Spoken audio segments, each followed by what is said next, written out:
Hi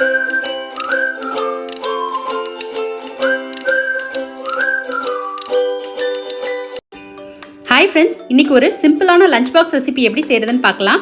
mushroom biryani. இதுக்கு பேனில் 2 spoon நெய், 4 ஸ்பூன் எண்ணெய் சேர்த்துட்டு ஹோல் ஸ்பைசஸ் ஆட் பண்ணிக்கலாம்.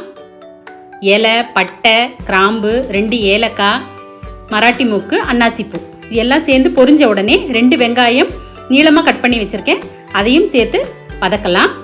வெங்காயம் பொன்னிறம் ஆகணும், அது வரைக்கும் நல்லா வதக்கி விடலாம்.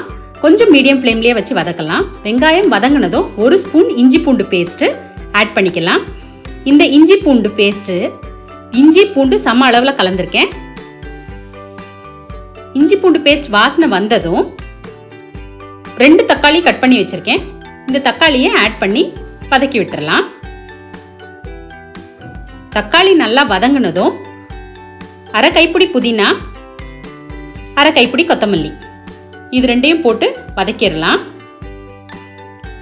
அடுத்ததாக நான் மஷ்ரூம் கட் பண்ணி வச்சுருக்கேன், பாதியாக கட் பண்ணி வச்சுருக்கேன். அந்த மஷ்ரூமு 4 பச்சை மிளகாய் நீட்டு வகையில் கட் பண்ணி வச்சுருக்கேன், இதையும் போட்டு வதக்கிடலாம். 1 ஸ்பூன் மிளகாத்தூள் ஆட் பண்ணிக்கலாம். போட்டு நல்லா வதக்கி விட்டுட்டு தேவையான அளவு உப்பு ஆட் பண்ணிக்கலாம்.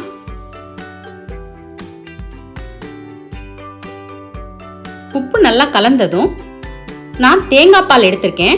நான் 1/2 கிலோ அரிசி யூஸ் பண்ணுறேன், அதுக்கு நம்ம 1/2 லிட்டர் தேங்காய் பால், 1/2 லிட்டர் தண்ணி ஆட் பண்ணிக்கலாம். இந்த தேங்காய் பாலில் நான் ஒரு 4 ஏலக்காய் போட்டு பால் எடுத்திருக்கேன். இது சூடான பிறகு அரிசியை சேர்த்துடலாம். நான் சீரக சம்பா அரிசி யூஸ் பண்ணுறேன் இன்னைக்கு.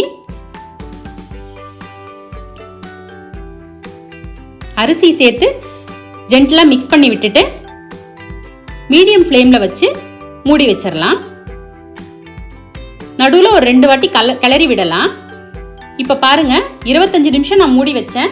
பிரியாணி நமக்கு ரெடி ஆயிடுச்சு. கம்ம கம்மன் வாசனையாக இருக்குது. அவ்வளோதாங்க, சூப்பரான சூடான மஷ்ரூம் பிரியாணி ரெடி ஆயிடுச்சு. இது நல்ல சுவையான வெங்காய ரைத்தா கூட ஒரு முட்டையை வச்சு சர்வ் பண்ணால் சூப்பராக இருக்கும். இந்த ரெசிபி உங்களுக்கு பிடிச்சிருந்துச்சுன்னா மறக்காமல் எங்கள் சேனலை சப்ஸ்கிரைப் பண்ணிக்கோங்க. பாய் ஜிம்மிஸ்.